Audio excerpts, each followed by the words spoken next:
Halo semuanya, good night everybody. Kembali lagi bersama kami, Dua Jejaka Tampan. Apa kabar teman-teman semuanya? Saya percaya semua yang ada di rumah atau dimanapun teman-teman berada semuanya dahsyat dan luar biasa, amin. Amin. Yang setuju katakan amin keras-keras, amin. Amin. Oke teman-teman, saya undang semuanya, mari kita siapkan hati kita, siapkan suaramu, siapkan badan dan goyanganmu. Kita akan bersama-sama memuji Tuhan malam hari ini. Come on.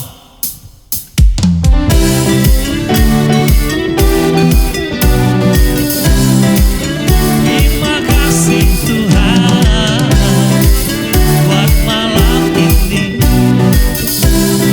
dan kami nyanyikan kasih yang begitu besar, lebih kuat dari dosa, kasih yang menemukanku, selamatkan dan pulihkanku. Ku naikkan syukurku, ku tak akan berhenti memuji, meninggikan namamu selalu, menyanyi memuliakanmu. Dibebaskan, dibangkitkan, hidup yang kau dan kini hanya untukmu. Kita bersama-sama. Kasih yang begitu besar, lebih kuat dari dosa, kasih yang menemukanku, selamatkan dan pulihkanku. Angkat suaramu, ku naikkan syukurku, ku tak akan berhenti memuji, meninggikan namamu selalu, menyanyi memuliakanmu. Dibebaskan, dibangkitkan, hidup yang baru dan kini. Sekali sama-sama katakan, berhenti memuji, meninggikan namamu selalu, menyanyi memuliakanmu. Dibebaskan, dibangkitkan, hidup yang baru dan kini hanya untukku. Naikkan syukurku, naikkan syukurku, naikkan syukurku, naikkan syukurku. Oh,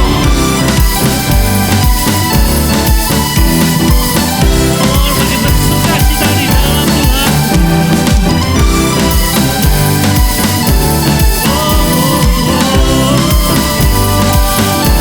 Takkan pernah berhenti meninggikan namamu Yesus.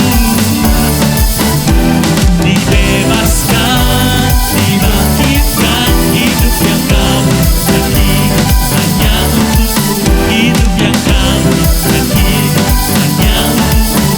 Hidup yang baru dan kini hanya untukmu. Hanya untukmu Tuhan. Amin. Hanya untukmu Tuhan hidup kami Tuhan. Haleluya. Ya, di setiap nafas kami ingin Tuhan meninggikan namamu. Yes, Lord. Kami kepunyaanmu Tuhan. Inilah hidup kami Tuhan. Saya undang teman-teman semua pada malam hari ini, bersama-sama ingin menyerahkan diri kita kepada Tuhan. Terima kasih kepada Tuhan kita bahwa Dia ada di setiap kehidupan kita. Haleluya.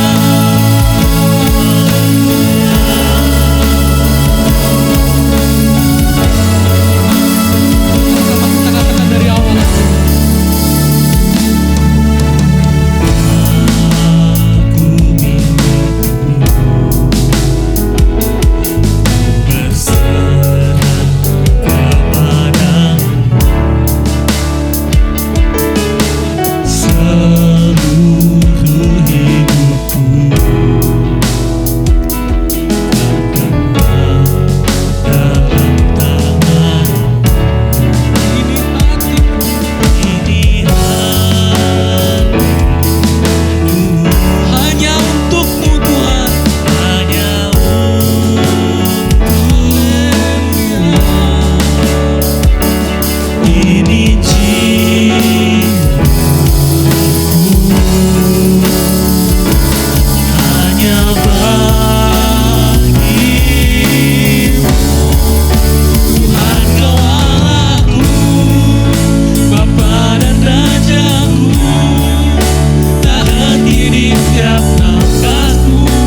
mengikuti-Mu Tuhan selamanya. Di setiap nafasku, di setiap langkahku, kami tak akan berhenti. Yes. Kami tak akan berhenti untuk meninggikan nama-Mu. Yes. Karena Kaulah segalanya bagi kami Tuhan. Haleluya, terima kasih Tuhan. Bila bukan malam hari ini saja, tapi di setiap nafas kami, di setiap hari kami Tuhan, kami meninggikan nama-Mu. Terima kasih Tuhan, terima kasih. Karena kami ingin mendengar sebagian dari firman-Mu Tuhan. Kau yang pakai telinga kami, Kau pakai hati kami Tuhan. Bila yang apa yang akan disampaikan dapat merema dalam hati kami Tuhan, kami dapat merenungkannya setiap hari, kami dapat menerapkannya dalam kehidupan kami Tuhan.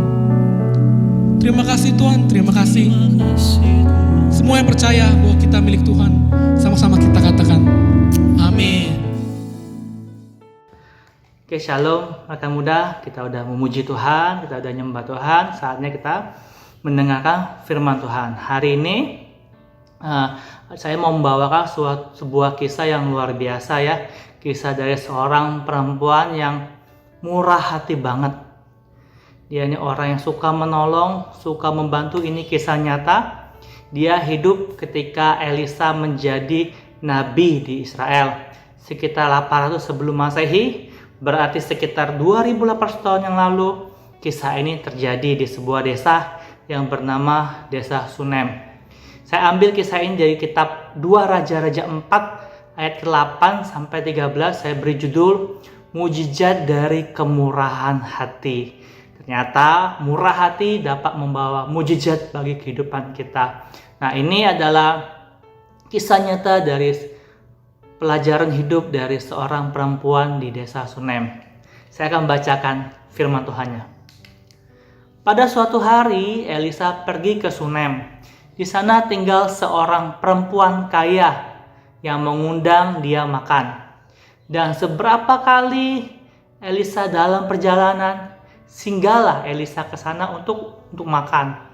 Berkatalah perempuan itu kepada suaminya, "Sesungguhnya aku sudah tahu bahwa orang yang selalu datang kepada kita itu adalah abdi Allah yang kudus. Baiklah kita membuat sebuah kamar atas yang kecil yang berdinding batu, dan baiklah kita menaruh di sana baginya sebuah tempat tidur, sebuah meja, sebuah kursi, dan sebuah kandil. Maka apabila ia datang kepada kita, ia boleh masuk ke sana." Nah, ini dia sering kasih Elisa makan, mengundang dia ke rumah, tapi suatu saat istrinya berinisiatif. Kita bagaimana kalau kita buat sebuah ruangan di atas rumahnya. Jadi seperti tingkat 2 ya dari rumahnya ya. Siapin tempat tidur, siapin kursi, kandil. Pada suatu hari datanglah Elisa ke sana. Lalu masuklah Elisa ke kamar atas itu dan tidur di situ. Nah, Elisa merasakan kebaikan dari perempuan ini ya. Karena Elisa merasakan kebaikan, udah dikasih makan, dikasih tempat tinggal, disiapin kasur dan semuanya lengkap. Kemudian Elisa berpikir dalam hatinya, bagaimana aku membalas kebaikan ibu ini? Kemudian berkatalah Elisa kepada Gehazi, bujangnya atau asisten pembantunya lah ya, yang membantu dia. "Panggillah perempuan Sunem itu." Lalu dipanggil nyala perempuan itu dan dia berdiri di depan Gehazi. Elisa telah berkata kepada Gehazi, "Cobalah katakan kepadanya, sesungguhnya engkau telah sangat bersusah-susah seperti ini untuk kami. Apakah yang dapat kuperbuat bagimu? Adakah yang dapat kubicarakan tentang engkau kepada raja atau kepada tentara?" Wanita itu menjawab, "Aku ini tinggal di tengah-tengah kaumku." Kemudian berkatalah Elisa, "Apa yang dapat aku perbuat baginya?" Jawab bujangnya Gehazi, "Ia tidak punya anak dan suaminya sudah tua." Lalu berkatalah Elisa, "Panggilkanlah dia." Dan sesudah dipanggilnya berdirilah wanita itu di pintu. Berkatalah Elisa, "Pada waktu seperti ini juga tahun depan." Nah, Elisa bernubuat, "Pada waktu seperti ini juga tahun depan, engkau ini akan menggendong seorang anak laki-laki." Maksudnya dia akan hamil, punya anak tahun depan. Tetapi jawab perempuan itu, "Janganlah Tuanku, ya abdi Allah, jangan berdosa kepada hambamu ini. Mengandunglah perempuan itu lalu melahirkan seorang anak laki-laki pada waktu seperti itu juga pada tahun berikutnya, seperti yang dikatakan Elisa kepadanya. Nah, apa itu murah hati? Murah hati bukan berarti murahan ya, tapi ada 4 pengertian murah hati. Yang pertama adalah pengasih. Orang yang bisa mengasihi orang lain seperti mengasihi dirinya sendiri. Nah, yang kedua mudah memberi. Orang yang pengasih itu, orang yang murah hati, dia tidak pelit ya. Baik hati dan dia suka menolong orang lain. Jika ada orang kesusahan, dia cepat inisiatif. Nah, apa teladan dari perempuan Sunem ini? Perbuatan kemurahan hati yang dapat kita lihat dari perempuan Sunem itu, pertama dia adalah baik hati ya. Nah, perhatikan ini. Ayat keempat. Pada suatu hari Elisa pergi ke Sunem, tinggal seorang perempuan kaya mengundang dia makan. Dan seberapa kali ia dalam perjalanan singgah ke sana untuk makan. Berarti bukan cuma sekali atau 2 kali Elisa pergi ke Sunem dan kemudian dijamu oleh perempuan ini. Tapi udah sering, mungkin ya setahun bisa 3 kali, 4 kali, tahun depannya lagi, kita nggak tahu udah berapa belas kali wanita ini, perempuan ini menjamu Elisa untuk makan. Namanya menjamu makan, siapin makanan, dimasak dulu, disiapin minumannya, disiapin tempat dia istirahat, pasti repot. Namanya menjamu makan pasti repot. Nah, wanita ini dia mau repot-repot untuk orang lain. Dia punya belas kasihan, hatinya baik. Nah, kedua, bukan cuma itu, tapi wanita ini punya inisiatif. Bisa kita lihat di gambar ini ya. Wanita ini membuat sebuah ruangan di atas rumahnya, kamar loteng ya atas rumahnya. Kita bisa bayangin bangunan ini terbuat dari batu. Berarti dia mengeluarkan uang membeli batu, membeli kayu, mengupah orang, mengeluarkan uang lagi untuk membangun rumah seperti ini ya, kamar seperti ini. Kita nggak tahu berapa bulan waktu yang dibutuhkan untuk membangun ini. Mungkin 3 bulan, mungkin 6 bulan. Wanita ini menghabiskan waktu, tenaga, pikiran untuk dia mempersembahkan kamar ini pada Elisa. Dia punya orang yang suka menolong. Setidaknya Elisa ketika melayani di kota itu, Elisa bisa keliling. Nah, sorenya dia capek, dia bisa pulang lagi ke kamarnya sendiri ya. Nah, yang ketiga, ternyata wanita ini tidak punya motivasi yang aneh-aneh. Tidak bukan untuk dipuji atau ada maksud terselubung. Kita lihat wanita ini benar-benar tulus ya, tidak ada motivasi untuk mendapatkan sesuatu. Kita lihat, ketika Elisa menerima kebaikan dari wanita ini, Elisa berkata, "Apa yang dapat ku perbuat bagimu? Apa yang bisa ku bicarakan tentang kepada raja atau kepada tentara? Ibu mau apa ya? Kepada raja, kau mau tanah? Aku ngomong sama raja. Raja bisa kasih kau tanah. Kau mau bangun rumah yang lebih besar? Nanti aku bisa ngomong sama raja. Raja bisa membangunkan kau rumah yang lebih besar. Atau kepada tentara, apakah kau ada musuh yang harus ditangkap, yang harus dihadapi? Nah, saya bisa ngomong sama tentara itu." Ternyata Elisa punya koneksi ke istana. Dia kenal pada raja yang berkuasa itu, dia kenal tentara pada saat itu. "Ibu, ngomong aja. Apa yang ibu butuh? Apa yang ibu perlu? Uang kah, tanah kah, rumah yang lebih besar, atau keamanan? Saya bisa hubungi tentara atau raja sekalipun untuk membantu ibu." Ternyata ibu tuh berkata seperti apa? "Aku ini tinggal di tengah-tengah kaumku." Maksudnya seperti ini. Aku tidak kekurangan apa-apa. Aku nggak butuh uang yang lebih. Aku nggak butuh tentara bantuan. Aku membantu ini, menjamu engkau Elisa, membuatkan ruangan, itu tulus. Nggak ada embel-embel ingin sesuatu pun. Nah, ini luar biasa ya. Adakah kita kalau membantu orang lain setulus ibu ini, ketika ditanya mau apa? Kalau saya mungkinnya ditanya mau apa? Mungkin waduh minta duit lah, duit. Nah, kalau kita buat baik, mungkin kalau ditanya seperti ini, banyak ya permintaan kita ya. Mau minta uang lah, kendaraan yang baru, rumah baru, tanah lah, wah banyak. Tapi ibu ini udah cukup. Aku nggak butuh apa-apa, aku berbuat baik, tidak untuk mendapatkan suatu hal yang terselubung. Oke, lanjut ya. Karena ibu ini murah hati, suka menolong, baik hati dan tulus, ternyata Tuhan memperhatikan ibu ini. Saya baca Matius 5 ayat ke-7 ya. Orang yang murah hati ternyata mendapatkan kemurahan dari Tuhan dan dari orang lain. Berbahagialah orang yang murah hatinya, karena mereka akan beroleh kemurahan. Terjemahan Indonesia sehari-hari seperti ini. Yang sederhana, terjemah sederhana ya. Berbahagialah orang yang mengasihani orang lain. Allah akan mengasihani mereka juga. Berbahagialah orang yang suka menolong orang lain. Tuhan akan menolong hidupnya juga. Berbahagialah orang yang mengasihani orang lain, memperhatikan orang lain. Maka Tuhan juga akan memperhatikan hidupnya. Ini dalam Matius 5 ayat ke-7. Nah, buktinya seperti apa? Kita lihat ya. Ayat ke-14. Kemudian berkatalah Elisa. Nah, ketika ibu tuh ngomong, saya tidak butuh apa-apa, saya udah nyaman dengan kehidupannya, saya udah di tengah-tengah keluarga saya tinggal. Nah, setelah itu udah, Elisa berkata kepada bujangnya, apalah yang bisa kita kasih buat ibu ini? Nah, Gehazi berkata kepada Elisa, dia butuh anak. Yang nggak ada anak, suaminya udah tua secara kesehatan, secara seksual, udah nggak bisa lagi untuk punya keturunan, punya anak. Nah, kata Elisa ayat 15, panggil. Nah, dipanggil. Nah, ibu itu nggak nyangka ya akan mendapat sesuatu yang luar biasa.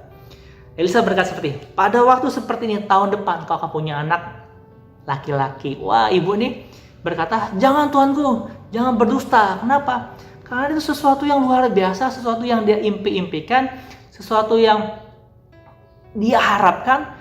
Ketika ada yang menjanjikan nanti nggak terkabul, dia kecewa. Aduh, udah janji nggak terkabul, kecewa. Jadi dia seperti takut berharap ibu ini.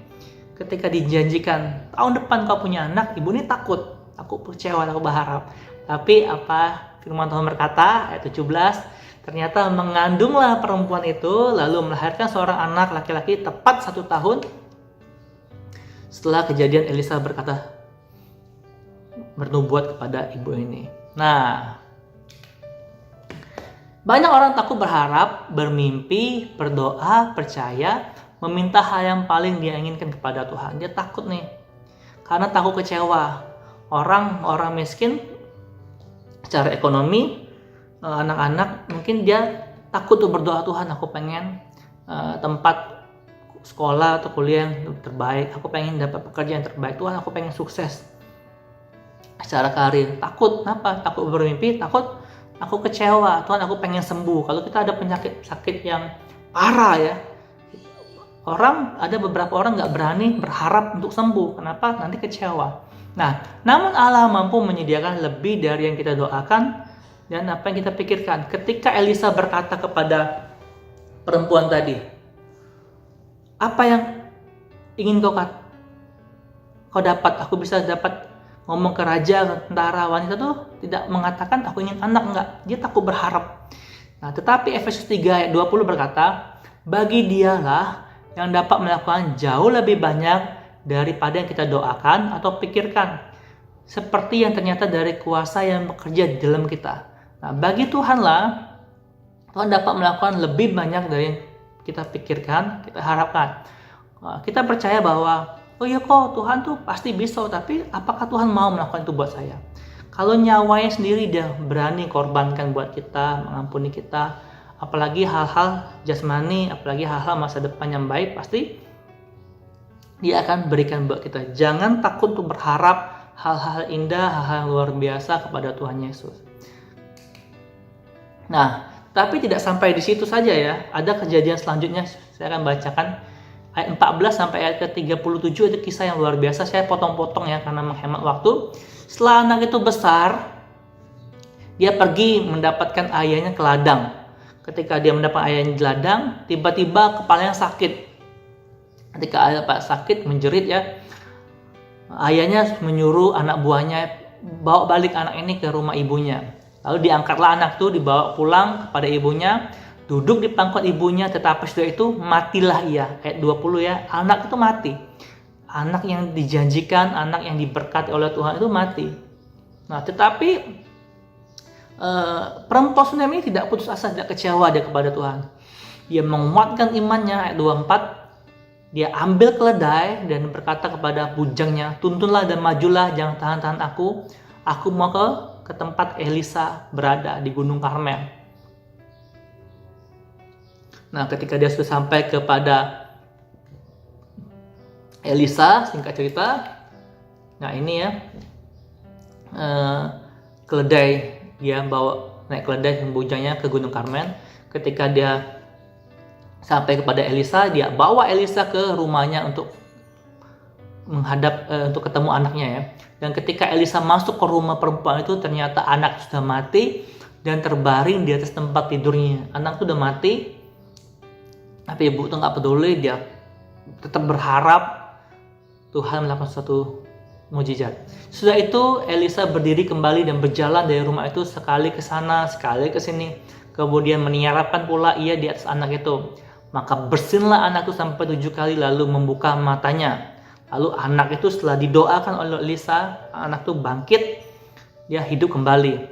Kemudian Elisa memanggil bujangnya Gehazi dan berkata, panggillah perempuan Sunem itu. Dipanggilnya lah dia, lalu datanglah ia kepadanya. Maka berkatalah Elisa, angkatlah anakmu ini. Maka masuklah perempuan itu lalu tersungkur di depan kaki Elisa dan sujud menyembah dengan mukanya sampai ke tanah. Kemudian diangkatnya lah anak itu lalu keluar. Nah, seperti ini. Ketika Elisa berdoa pada Tuhan dan Tuhan membangkitkan anak tersebut, wanita ini memiliki pengalaman yang luar biasa ya. Dia telah memiliki pengalaman iman yang luar biasa ketika dia hamil, padahal dia nggak mungkin hamil karena suami udah tua. Pengalaman iman yang kedua bagi orang yang murah hati, dia mengalami mujizat yang kedua, yaitu anaknya dibangkitkan dari kematian. Luar biasa. Nah, kalau tadi perempuan Sunem tadi karena kemurahan hatinya, dia mendapatkan kemurahan bagi Elisa sehingga Elisa mendoakan dia untuk punya anak, dan Elisa mau repot-repot dari Gunung Karmel pergi ke rumah itu untuk berdoa membangkitkan anaknya yang mati. Karena wanita begitu murah hati, memperhatikan sesama, bahkan hamba Tuhan, maka Tuhan pun memperhatikan kebutuhan wanita itu. Nah, kita pun dapat murah hati kepada sesama kita, dan orang pun akan berbaik hati. Kita pun akan mendapatkan kemurahan hati dari sesama kita dan bahkan dari Allah. Nah, sebagai kesimpulan saya ambil dari Lukas 6 ayat ke-35. Tetapi kamu kasihilah musuhmu dan berbuatlah baik kepada mereka, dan pinjamkan dengan tidak mengharapkan balasan, maka upahmu akan besar, dan kamu akan menjadi anak-anak Allah yang maha tinggi. Kalau kita mengasihi orang lain, kalau kita berbuat baik kepada orang lain, maka orang-orang akan tahu bahwa kita adalah anak-anak dari Allah yang maha tinggi. Sebab Allah itu baik terhadap orang yang tidak tahu berterima kasih, dan terhadap orang-orang jahat Allah itu baik. Hendaklah kamu murah hati sama seperti Bapamu murah hati. Kalau engkau dan saya murah hati, maka orang-orang lain akan tahu bahwa kita adalah anak-anak Allah, karena Allah itu Bapa yang murah hati. Dia murah hati bagi engkau, bagi saya, bagi orang-orang seperti kita yang tidak tahu berterima kasih, yang sering melakukan kesalahan, bahkan orang-orang jahat. Tuhan Allah itu Bapa tetap murah hati bagi semua orang. Nah, demikianlah kebenaran firman Tuhan hari ini. Hendaklah satu sifat kita yang Tuhan hendaki hari ini kita belajar kepada perempuan Sunem ini, yaitu murah hati. Mari kita berdoa. Terima kasih Tuhan, terima kasih, kami tahu Engkau Allah yang murah hati, bahkan Engkau memberikan nyawamu sendiri untuk menjadi tebusan dan mati bagi kami.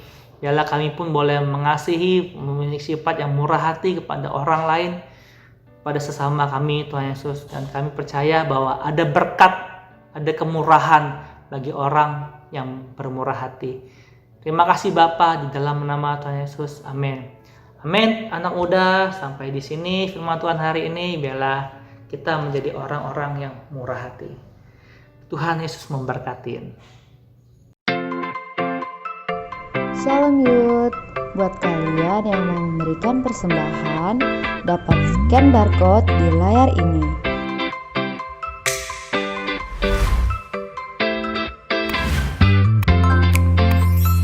Dan jangan lupa buat ikut komsel via Zoom setelah ibadah ini. Tuhan Yesus memberkati.